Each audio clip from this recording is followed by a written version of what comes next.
Man in the mirror, use the money line to your advantage in hedging. And this is certainly a question or a topic that we discussed last week on the show. Let's start there. Use the money line to your advantage in hedging here, Amal. Well, look, San Diego State, I took them at 3-1. I have them at plus 7.5 on a separate bet. But the reason why I took them at 3-1 to hedge off of Connecticut is because, to me, it's just too much odds. On the off chance that they win the game, if they cover the 7.5, there's going to be a point where they're in the basketball game. It's hard to foresee a situation where they're maybe being dominated and then they cover at the end of the game. So I look at it from the standpoint, I don't want to lose out on all this work that Connecticut has done throughout the course of the season and then have an opportunity to cash in on them and then fall by the wayside in the last game. I just think that's being greedy and that's dumb from my perspective.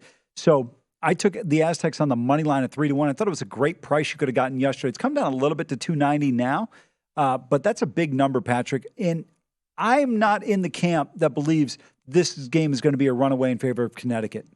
Nope, you've said it. I see a couple of shops still showing plus 310. So if you wanted to go a little over $3 on San Diego State and have a little fun with it, why not? You opened the show talking about your excitement for the pitch clock and also run line betting. Remember, for new bettors, run line betting in baseball, puck line, you got to win by 2 or more. You're laying a goal and a half or a run and a half in baseball. But you say a demarcation line here, $1.35 or over, go run line. Yeah, absolutely. I'm not a big fan of laying big numbers. Last night Martin Perez was 125 against the Phillies. They win the game 2-1. Now, this is going to contradict a little bit of what I'm talking about with the run line over 135. The Cardinals were at home on Saturday. Jack Flaherty, I love, a kid from Southern California, can really pitch.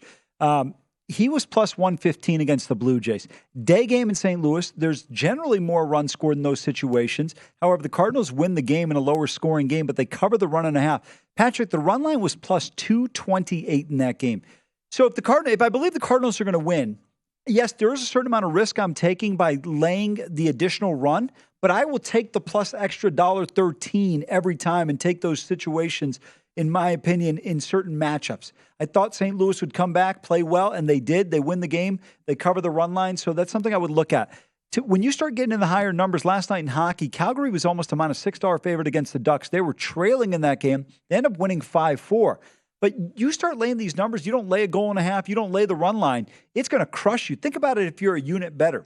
You bet a unit on Calgary and you lose $6. $6.50 was the closing number here at the South Point. You know how many times you're going to have to make that up? I mean, it's just ridiculous. 6.5 there, you lose $6.50. So that's something you have to take into consideration when you're looking at some of these run line bets or how you approach it. And the Cardinals mashing to start the year, 3-game set against the Blue Jays, 22 runs, 41 hits. That lineup is deep, and they're taking on a deep lineup today. And the Braves, I'm going over the 8, so that means you're going to want to go under because I can't hit anything right now if we're being completely transparent. Okay, reflection time. Man in the mirror. You're looking into the mirror here, Amal Shah, and you say your friends need to know your limitations. I can't wait for this. Take it easy and explain exactly what happened to you over the weekend. So, Patrick, you and Dustin both know if you message or call me, I respond about as fast as a 911 operator to anybody. Whether I like the person or I don't ghost people. And so I respond right away. So Saturday night, I was supposed to go out and meet some people at a bar over at MGM, and I completely no-showed. It wasn't that I no-showed. The UConn game got so boring, I fell asleep on the couch. Next thing I know, it's 2 o'clock in the morning. And I was absolutely nowhere to be found. And a friend of mine sent me a text. He goes, we assume you fell asleep, because I would respond to you. The only time I don't respond is I always say if I'm on a plane or if I'm sleeping. And so you got to have people that are at least understanding and kind enough to accept your shortcomings. Go to VSiN.com/subscribe to become a VSiN Pro subscriber today.